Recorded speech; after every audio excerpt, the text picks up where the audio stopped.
ආයුබෝවන් සුබ දවසක්. ඩිලිජන්ට් හෝම් සමග රැඳෙන ඔයාලා හැමෝම ඉතින් අදත් සාදරයෙන් පිළිගන්නවා.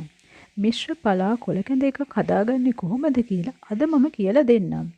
සම පැහැපත් කරන ආතතිය අඩු කරන දරුඵල වැඩි කරන හාතාවාරිය, කොලෙස්ටරෝල් ආතතිය අඩු කරලා තරුණ බව රකින්න කරපිංචා, ඒ වගේම මතක ශක්තිය වැඩි කරලා ආයුෂ වැඩි කරලා ස්නායු නිරෝගී බව වැඩි කරන ගොටුකොළ, සමට හිතකර ප්‍රතිශක්තිය වැඩි කරන ජීර්ණ පද්ධතියට හිතකර මොනර කොඩම්බිය, ඒ වගේම තමයි සෙම් රෝගවලට ගුණ රුධිරය පිරිසිදු කරන රුව වඩන නිල් කටරොළු කොළ, මුත්‍රා රෝගවලටත් ගුණ රුධිරයේ විස නසන ආසාත්මිකතා වළක්වන්න පුළුවන් පොල්පලා, ඒ වගේම සන්ධි රෝග සුව වෙන්න ආහාර රුචිය වැඩි කරන්නත් මලබද්ධය දුරු කරන්නත් පෙනෙල කොළ, ඒ වගේම ඇස් පෙනීමට ගුණදායක, හිසකෙස් සමට ගුණදායක, සන්ධි රෝග දුරු කරන මුගුරු වෙන්න.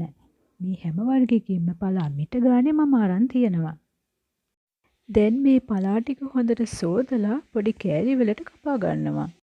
මේ තියෙන්නේ මම හොදලා කපාගත්ත පලා ටික. පලා කෝප්ප එකකට ගාගත්ත පොල් කෝප්ප එකක් විතර, වතුර කෝප්ප 3ක් 4ක් විතර, සීනු තලාගත්ත සුදු ලුණු බිග් 2ක් පමණත් ලුණු ටිකකුත් අවශ්‍ය වෙනවා. ඊළඟට මේ පොල් ටිකයි කොළ ටිකයි වතුර ටිකක් දාලා හොඳට කොටා ගන්න ඕනේ. ඔයාට බ්ලෙන්ඩර් එකක් හරි එහෙම නැත්නම් වංගෙඩියක් හරි පාවිච්චි කරන්න පුළුවන්.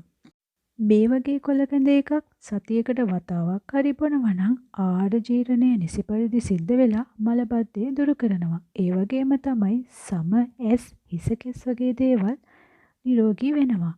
අපේ ප්‍රතිශක්තිය වැඩි කරන නිසා බෝවන රෝගවලින් අපේ ශරීරය ආරක්ෂා කරගන්නත් පුළුවන්. ඒ වගේම තමයි මානසික ආතතිය අඩු කරගන්න, බෝ නොවන රෝගවලින් අපිව ආරක්ෂා කරලා නිරෝගීව යහපැවැත්ම පවත්වා ගන්න හැකියාවක් ලැබෙනවා. හැමදාම ලස්සනට ඉන්න තරුණ පෙනුම රැක ගන්නත් පුළුවන්. මේ තියෙන්නේ මම කොටාගත්ත කොළ ටික.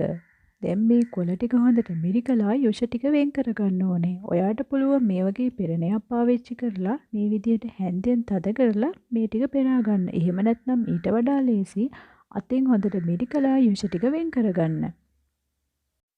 අපි මේ කොළ කොටනකොට දැන් මේ වතුර ටිකයිනේ. ඉතුරු වතුර ටික මේ මිරිකලා අයින් කරන කොළ මණ්ඩියකට දාලා ආපහු වතාවක් මිරිකලා මේ යොෂ ටිකටම එකතු කරගන්න.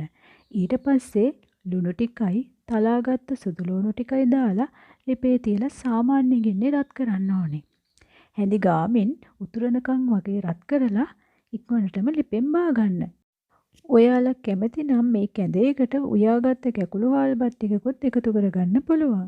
කැඳ එක ගොඩක් වෙලා රත් කරන්න එපා. එහෙම වුණොත් පෝෂණ ගුණය විනාශ වෙනවා. දැන් මම මේ කැඳ එක පිසගෙන ඉවරයි. ඉතින් මම දැන් මේක කෝප් එකට දාගන්නවා. බලන්නකෝ කැඳ එකේ පාට ලස්සනයි නේද? ඉතින් ඔයත් මේ වගේ කැඳ එකක් හදලා රස බලන්න. හරිම රසයි, හරිම ගුණයි. ඔයා මේ වීඩියෝ එකට කැමති නම් ලයික් කරන්න, ෂෙයා කරන්න වගේම සබ්ස්ක්‍රයිබ් කරන්නත් අමතක කරන්න එපා. තවත් මේ වගේ රසවත් වීඩියෝ එකකින් හමු වෙනතුරු ගිහින් එන්නම්. සුබ දවසක්.